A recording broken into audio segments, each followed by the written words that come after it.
सुनो, इस दुनिया का सबसे बड़ा स्कैम कौन सा है? कल, टुमारो। ऐसी कौन सी चीज है जो ना तो आज तक किसी को मिली है और ना कभी किसी को मिलेगी? कल, टुमारो। दुनिया की कितनी भी कीमती घड़ी समय से ज्यादा कीमती नहीं हो सकती।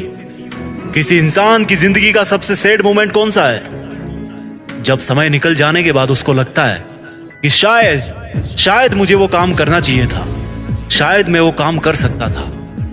आज आपकी जितनी भी उम्र है, अगर आपके पास समय और समझ दोनों है तो आप समय के मामले में दुनिया के सबसे लकी इंसान हो। क्योंकि अक्सर जब समय होता है तो समझ नहीं होती, और जब तक समझ आती है समय निकल चुका होता है। अब एक भी सेकंड बर्बाद नहीं। खबरदार, मैं समय हूं। मुझे जितना बर्बाद करोगे उतना मैं तुम्हें बर्बाद करूंगा। जब तुम कल चादर में मोबाइल चला रहे थे तब भी मैं बर्बाद हो रहा था। जब तुम सुबह को अंगड़ाइयां ले रहे थे तब भी मैं बर्बाद हो रहा था। जब तुम काम चोरी कर रहे थे तब भी मैं बर्बाद हो रहा था। मैं समय हूं। मुझे अगर आज बर्बाद करोगे तो तुम्हें कहीं का नहीं छोड़ूंगा। मेरी अगर इज्जत करोगे तो तुम्हें वो हासिल करके दूंगा जो तुम करना चाहते हो और जिसके लायक तुम डिजर्व करते हो। समय को बर्बाद करने वाला हर इंसान बर्बाद होने वाला है। जिसने इतिहास में समय को बर्बाद किया था वो खुद बर्बाद हो गया था। समय के नियम सिंपल और सबके लिए समान है। ये सिकंदर के लिए भी वैसे ही काम करता था जैसा अकबर के लिए करता था। ये महाराणा प्रताप के लिए भी वैसा ही चलता था जैसा एक भिखारी के लिए चलता था। ये पहले भी इसी तरह से चलता था और अब भी ऐसे ही चलता है और अनंत समय तक ऐसे ही चलता रहेगा। समय को तुम रोक नहीं सकते, लेकिन समय को फालतू के कामों में ना लगाकर अच्छे कामों में लगा सकते हो। अगर किसी के पास मरते समय 100 करोड़ रुपए होना और उसको बोलो कि तुझे जिंदगी वापस मिल जाएगी, तू 100 करोड़ ले ले, तो शायद ही ऐसा कोई इंसान होगा जो अपने पूरे पैसे देकर के जिंदगी लेने से मना कर दे। अगर हम अपने सपनों के लिए समय नहीं निकालेंगे तो समय हमारी जिंदगी से उन सपनों को परमानेंटली डिलीट कर देगा। कहते हैं कि समय दिखाई नहीं देता, लेकिन बहुत कुछ दिखा जाता है। और मैं कहता हूं कि समय को यूटिलाइज करना सीख लिया तो समय दुनिया को तुम्हारी औकात भी दिखा देगा।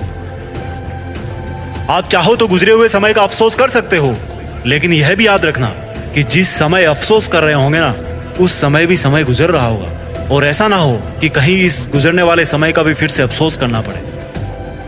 यह समय है जो सच और झूठ के हर चेहरे को उचित समय पर बेनकाब कर देता है। समय वो रेत है जिस पर कोई सा भी निशान हमेशा के लिए नहीं रह सकता, केवल खुद समय के सिवा। जो अपने काम को कल पे टालते हैं ना, उनको ये नहीं भूलना चाहिए कि ये कल एक काल्पनिक दुनिया है जो लाखों साल में मानवता के इतिहास में किसी को नहीं मिली, और जब तक ये सृष्टि रहेगी तब तक भी ये कल किसी को नहीं मिलने वाला। समय तो वर्तमान की थाली में ही परोस के दिया जाता है, ना कि इतिहास में, ना कि भविष्य में, केवल वर्तमान में। अपनी सुंदरता का आज गुमान मत करना। हो सकता है ये आने वाले समय में एक दाग बन जाए। और अपनी बदसूरती का भी कभी दुख मत करना। हो सकता है यही बदसूरती कल दुनिया को आपका दीवाना बना दे। समय जितना वफादार कोई नहीं। क्या फर्क पड़ता है मेरा हो या तुम्हारा, एक दिन आता जरूर है।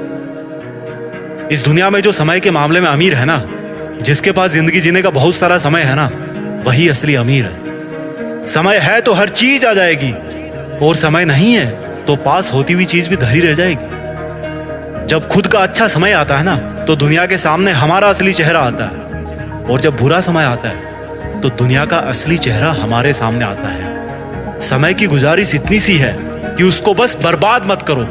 समय की एक्सपेक्टेशन केवल इतनी सी है कि उसको सही ढंग से काम में लो।